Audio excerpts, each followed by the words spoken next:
ഈ ലോകത്തിൽ ജീവിക്കുമ്പോൾ നമുക്ക് കുറേ ഇഷ്ടങ്ങളുണ്ടായിരിക്കാം. ഈ ഇഷ്ടങ്ങളൊക്കെ നിങ്ങൾ മനസ്സിൽ വെച്ചോളൂ. പക്ഷേ ഇഷ്ടക്കേടുകൾ ഉണ്ടാക്കുന്ന, ഇഷ്ടപ്പെടാത്ത പലതിനെയും വളരെ സുന്ദരമായി അഭിമുഖീകരിക്കാൻ, അതാണ് നമുക്ക് ആർട്ട് ഓഫ് മാനേജ്മെൻറ്റ്. ആ ആർട്ട് നമുക്ക് പഠിച്ചെടുക്കാൻ സാധിച്ചാൽ കുറേ പ്രശ്നങ്ങളെ നമുക്ക് ഈസി ആയിട്ട് ഡീൽ ചെയ്യാൻ പറ്റും. അതാണ് ഗീത നമുക്ക് പഠിപ്പിച്ചു തരുന്നത്. അപ്പം നമുക്ക് ഗീത പഠിക്കേണ്ടതില്ലേ? അതാണ് ഗീതയുടെ മഹത്വം. അല്ലാതെ നിങ്ങളെ മരിച്ചു കഴിഞ്ഞാൽ സ്വർഗത്തിലേക്ക് എത്തിക്കാനുള്ള ലൈസൻസ് അല്ല ഗീത.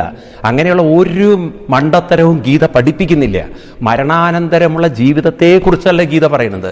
പലരുടെയും വിചാരം ആത്മീയത എന്ന് പറഞ്ഞാൽ മരണത്തെ ശേഷം അവിടെ സ്വർഗത്തിലേക്ക് എത്തി അവിടെ അടിച്ചുപൊളിച്ച് ജീവിക്കാൻ. ഇവിടെ സ്വർഗവുമില്ല, ഇവിടെ അങ്ങനെ അടിച്ചുപൊളി മരണശേഷം ഇല്ല.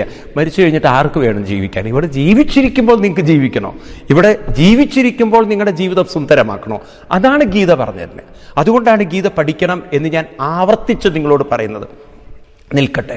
അപ്പോൾ കൃഷ്ണൻ ഇവിടെ ഓർമ്മിപ്പിക്കുന്നത്, നമ്മൾ 15-ാമത്തെ ശ്ലോകത്തിലാണ്, 2-ാം അധ്യായത്തിൽ. ഞാൻ ഒന്നുകൂടി വായിക്കാം. അവിടെ കൃഷ്ണൻ ഓർമ്മിപ്പിക്കുന്നത്, യം ഹി നവ്യതയന്തേ തേ പുരുഷം പുരുഷർഷഭാം സമദുഃഖസുഖം ധീരം സോമൃതത്വായ കൽപ്പതേ. ഹേ പുരുഷർഷഭ, പുരുഷർഷഭ അതായത് ഉള്ളിലുള്ള ശക്തിയെ പ്രയോജനപ്പെടുത്താൻ പ്രാപ്തരായവരിൽ വെച്ച് ശ്രേഷ്ഠനായിരിക്കണം.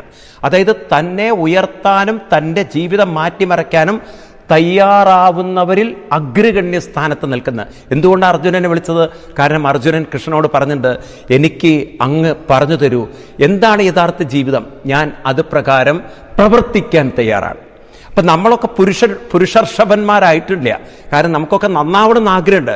പക്ഷെ are we ready to change? Are you really want to change? അതാണ് നമ്മുടെ ചോദ്യം. Are you really ready to change your life? നിങ്ങൾ അതിന് തയ്യാറാണോ? അപ്പം നമ്മളും പുരുഷർഷഭന്മാരാണ്. അപ്പം അങ്ങനെയുള്ള പുരുഷർഷഭന്മാരോട് പറയണു, ന വ്യഥയന്തേ, ജീവിതത്തിൽ ഒരിക്കലും വ്യഥ കൊണ്ട് നടക്കരുത്. മനസ്സിൽ വിഷമങ്ങളും വിഷാദങ്ങളും കൊണ്ടു നടക്കരുത്. അപ്പം ഇത് കൊണ്ടു നടക്കരുത് പറഞ്ഞാൽ മനസ്സിൽ അങ്ങനെ എടുത്ത് കളയാൻ പറ്റുമോ? ഇതെന്താ വല്ല ഷർട്ടിൻ്റെ മുകളിൽ വല്ല സാധനങ്ങളൊക്കെ വന്ന് വീണാൽ നമുക്ക് എടുത്ത് കളയാൻ പറ്റും. ദേഹത്ത് വല്ലതും വന്ന് വീണാൽ നമുക്ക് കളയാൻ പറ്റും. ഇപ്പോൾ ഒരു കാക്കയുടെ ഡ്രോപ്പ് നമ്മുടെ ശരീരത്തിൽ വന്നു, കഴുകിക്കളയാം വൃത്തികേട്.